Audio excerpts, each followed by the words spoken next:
આ વાતના જે 600 વર્ષના વાણા વાઈ ગયા ભાઈ. ધીરે ધીરે ધીરે સમય ક્યાં કોઈ માટે રોકાય છે. અને આજ શક્તિ જગદંબાએ આટલો સમય વીતી ગયા પણ આજ સુધીમાં મા અભ્યા એક મુખના રૂપના દર્શન થતા જોગ માયાના એક જ મોઢું. આ આજ શક્તિએ વચન આપેલું માણસોને અને તે દિવસે આજ શક્તિ માં બોલેલા અભ્યાય માએ કીધેલું કે મારો સમય આવશે ને તેથી ફરીથી પાછા હું 3 રૂપની માલિપા પ્રગટ થઈશ. અને વાતે સાચી પડી. મા જગદંબાએ જે જોગ માયા વચન આપે પછી એમાં કાંઈ બાકી ન રહે બનાવવાના. અને આ હમણાં જ એક પ્રસંગ બની ગયો કે 3 રૂપની માલિપા મા જગતને દર્શન દેવા માટે થઈ અને પાછી જેને કહેવાય કે એ બેટ દ્વારકાની માલિપા પોતાની મંદિર અને મંદિરની અંદર જે મૂર્તિ છે એ મૂર્તિની માલિપા પોતાની ચેતના આવતી હોય ને એવું આ સમાજના માણસોને દેખાવા માંડી ગયું. પણ કેવો પ્રસંગ બન્યો કે બરાબર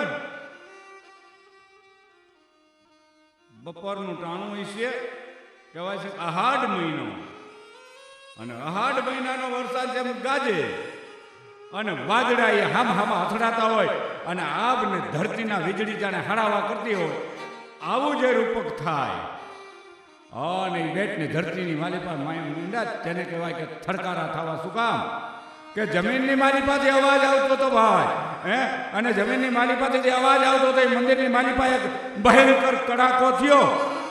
સેવક દળ બધો બહાર નીકળી ગયા. આવી અને જોયું તો શું જોયું કે માં જગદંબા જોગ માયા જેથી મમદ બેગડો યાંકણે આવેલો અને માટીનો પોતાના શરીરની માથે માએ કીધું તું લેપ કરી નાખજો.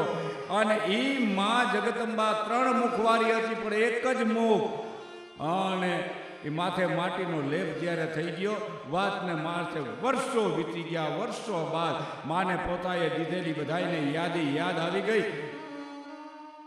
અને જમીનની માલિપાથી જાણે જેમ પ્રગટ થયા હતા ને એમ હરફ કાચરી ઉતારે ને એમ માના શરીરની માથે જે ધૂળનો લેપ હતો ને ભાઈ, એ લેપ આપ મેળે જેને કહેવાય કે એ માથેથી પડમડ્યું ઉતરવા. માના માત્ર આવીને જવા માંડ્યા. આખો બેટ જેને કહેવાય ભેરું થઈ ગયું. શું કામ? કે એટલો ભયંકર અવાજ ત્યાં કણે આવેલો. અને ત્યાં તો માના દર્શન કર્યા.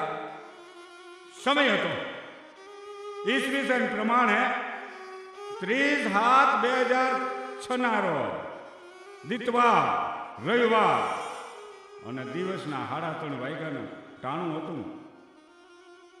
જ્યાં દોડીને મંદિરની મારી પાસે જાય નજર નાખે ત્યાં તો 600 વર્ષ જૂના લગાડેલા જે માટીના થર હતા ને એ આપ મેળે નીકળી ગયા. અને આમ પૂજારી માતાજીના ભક્તોને જઈ અને જાણ કરેલી ભાઈ. માતાજીનો સેવક વર્ગ અહીંયા પણ ભેરો થઈ ગયો. બધા આવ્યા માટીના પડ અને માટી આ બધું મૂર્તિ ઉપરથી હટાવી અને ગંગા જળથી પછી તો એ માની મૂર્તિને અભિષેક કર્યો છે. આમ જ્યાં જુએ છે ત્યાં માં આદ શક્તિના ફરીથી 3 રૂપ પ્રગટ થઈ ગયા. ગામમાં ખબર પડી ગઈ, દ્વારકાની માલિપા ખબર પડી ગઈ, ઓખાની માલિપા ખબર પડી ગઈ કે મૂળ સ્વરૂપની માલિપા માં જગદંબા આવ્યા. 60 વર્ષ પહેલા જેને એક જ મોઢું જેને કહેવાય કે મમદ બેગડા માટે થઈને કરેલું એ આ 3 સ્વરૂપની માલિપા માં આવી ગઈ, જોગમાં આવી ગઈ. માણા માત્ર ને હયાના ઊંડાણની માલિપા પછી હરખની હેલી ચડવા માંડી અને 3 રૂપ અહીંયા કણે આવી ગયા. અને પછી તો જય જયકાર બોલાય છે, આનંદનો પાર નથી. કારણ કે માં ફરીથી 3 મુખવાળી પ્રગટ થઈ અને અભ્યાય માની આવી કૃપા થઈ. અને આવા અનેક પરચા માના છે.